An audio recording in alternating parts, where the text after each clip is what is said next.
वो जाए, वो बेचारी जिसकी थाली वो आके देखे तो सब सामान। अब वो भी बेचारी सोचे कि हाँ ले लिया तो ले लिया, पर बताओ पुण्य किसको मिलेगा? अरे बोलो तो जिसने चढ़ाया उसको, जिसकी थाली पुण्य उसको पुण्य प्राप्त। अब राजा श्वेत शिव की आराधना करना। आज राजा श्वेत का अंतिम क्षण था, प्राण छूटना था, मात्र 3 सेकंड बचे हुए थे। मंदिर में बैठकर शंकर की आराधना कर रहा था। धर्मराज ने अपने दूतों को, यमराज ने अपने गणों को भेज दिया। यम के दूत गए,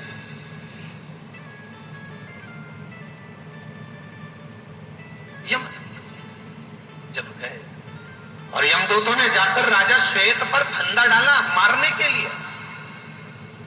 जैसे फंदा डाला, राजा श्वेत के गले में जैसी फंदा पड़ा तो भगवान शंकर के गण वहां आ गए और उन्होंने यमदूतों को भगा दिया।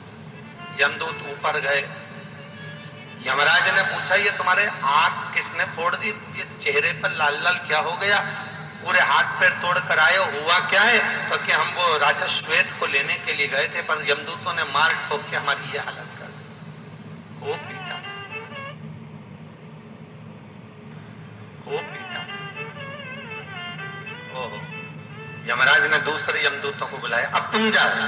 यमदूत हाथ जोड़ के बोले दादा हम तो नहीं जा, ये हाथ पैर तोड़वा के कौन है, हम नहीं जाते। तो यमराज ने कहा एक काम करता हूं, मैं खुद जाता हूं, मैं स्वयं पहुंचता। और यमराज गया राजा श्वेत को मारने के लिए। अंतिम क्षण है, मात्र 2 सेकंड और बचे। और जैसे गए यमराज मारने के लिए, जैसे पहुंचे, पहुंचते से ही मंदिर के अंदर शिव की आराधना में राजा श्वेत लगे थे और ये कुदाल से मारना चालू करा। शंकर जी प्रकट हो गए, शिव प्रकट होकर त्रिशूल लेकर यमराज के प्राणों को हर दिया। मर गया यमराज शंकर के मंदिर की चौखट पर। हाहाकार मचा। धर्मराज ने उसी समय पर मृत्यु को बुलाकर कहा, मृत्यु देवी ये क्या हुआ कि यमराज मर गया? समय की गणना को पहचानो, राजा श्वेत को मारने के लिए तुम खुद टूट पड़ो। मृत्यु देवी खुद टूट गई।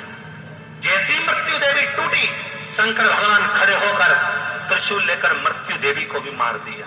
अब यमराज भी मर गया और यमराज की बेटी भी मर गई।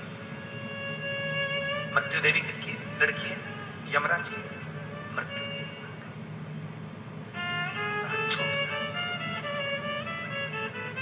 अब यमराज और मृत्यु देवी दोनों गए तो सूर्य नारायण की आंख में आंसू भर गए। सूर्य आंख में आंसू भरते ही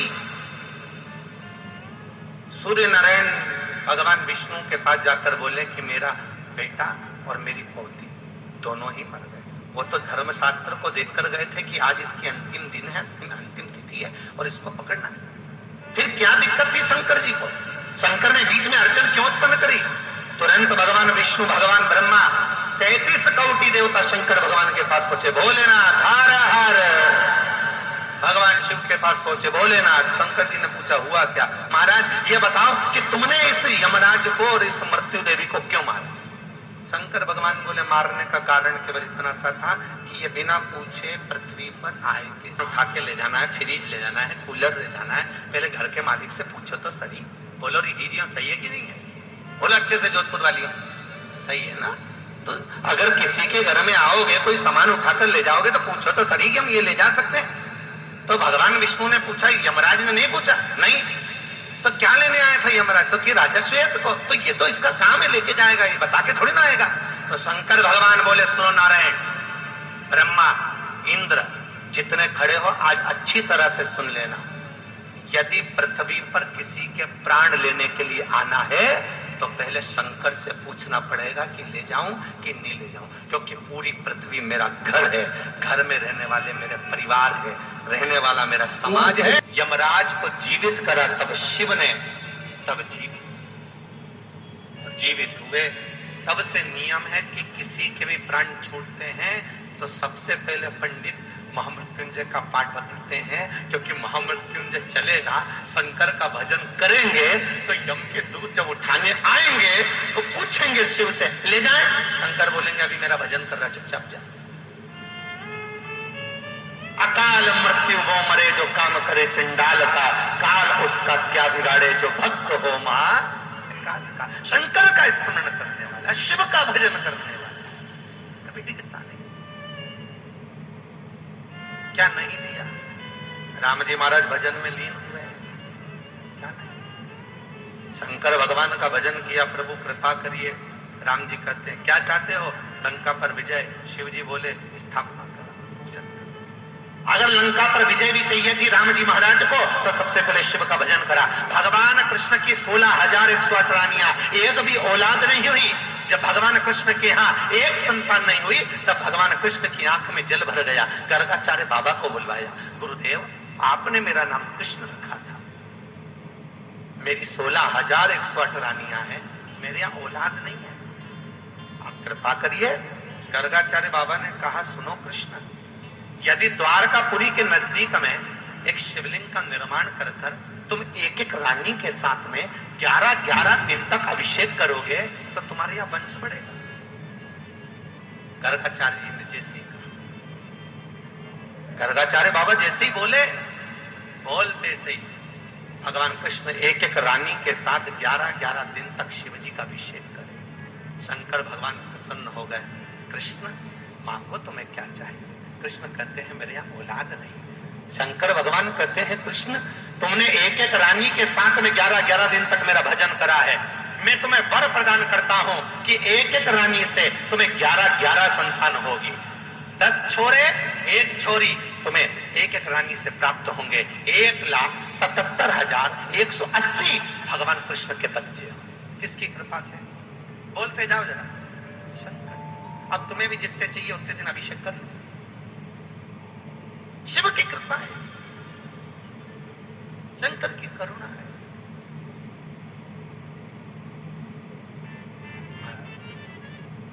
तो क्या नहीं देता? सब कुछ।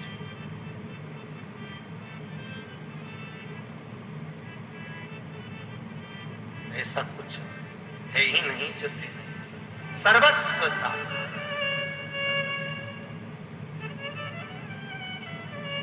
के दरबार में आने वाला बस भगवान विष्णु जो देते हैं वो सोच कर देते हैं। देना क्या है? ब्रह्मा जी तुम्हारी लेखनी में कितना लिखा है उतना देंगे, और केवल एक देव अधिदेव महादेव ऐसे होते हैं जो बिना सोचे समझे दे देते हैं। लंका के राजा रावण को सोने की लंका दे दी, भस्मासुराया, थोड़ा सा तप करा, आशीर्वाद दे दिया, ये कड़ा ले जा, जिस पे हाथ रखेगा वही भस्म हो जाएगा। उसने कहा प्रैक्टिकली यही कर, शिव जी बस